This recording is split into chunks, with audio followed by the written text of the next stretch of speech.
Hi Adam, we've just met and we've been talking about Break for Change, an audio active project that you've been involved with. Can you tell me what it's for? Well, Audio Active is for young people. It's a youth music organisation, but much more than that, really. We are, as well as teaching kids how to do music, we specialise in modern music, music technology and urban music, but also we're using creative approaches to help tackle some difficult problems. So you mentioned Break for Change.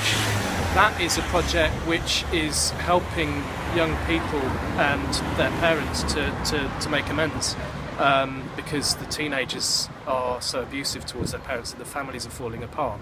So along with Rise Domestic Violence Charity and Brighton and Hove Council, we are working with families to help them come up with ways to get over these quite difficult relationships for a range of reasons. And how does that work?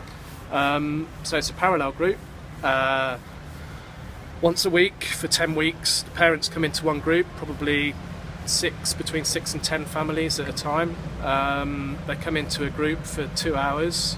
The teenagers come into a different group with a different group of facilitators.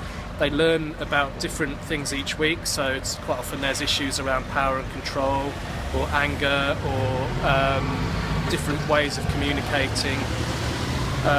Some of them have witnessed a lot of domestic violence in the past. They learn about different things that they can do to try and change their behaviour and help their family.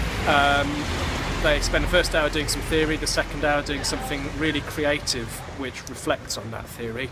That helps it go in, and by the end of the project hopefully they're changing. And why is music, and why particularly urban music, relevant to that process?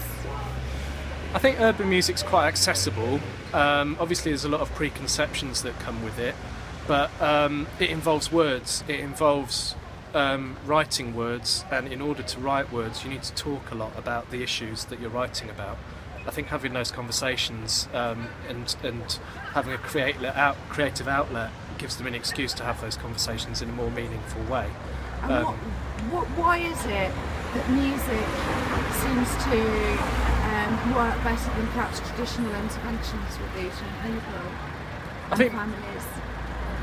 I can't give you the exact figure, but I see statistics quite a lot compared to other art forms and other things that kids are into.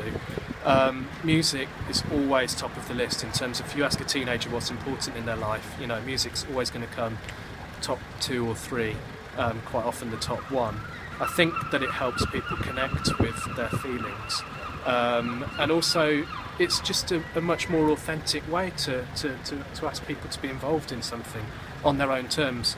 Quite often people come to it as well thinking, I'm not musical, I'm not creative, I've never done it before, but you know, I think if you work with some really skilled artists and practitioners, there are ways for everyone to be able to contribute to making some music, no matter how small, and that really can help people to boost their confidence.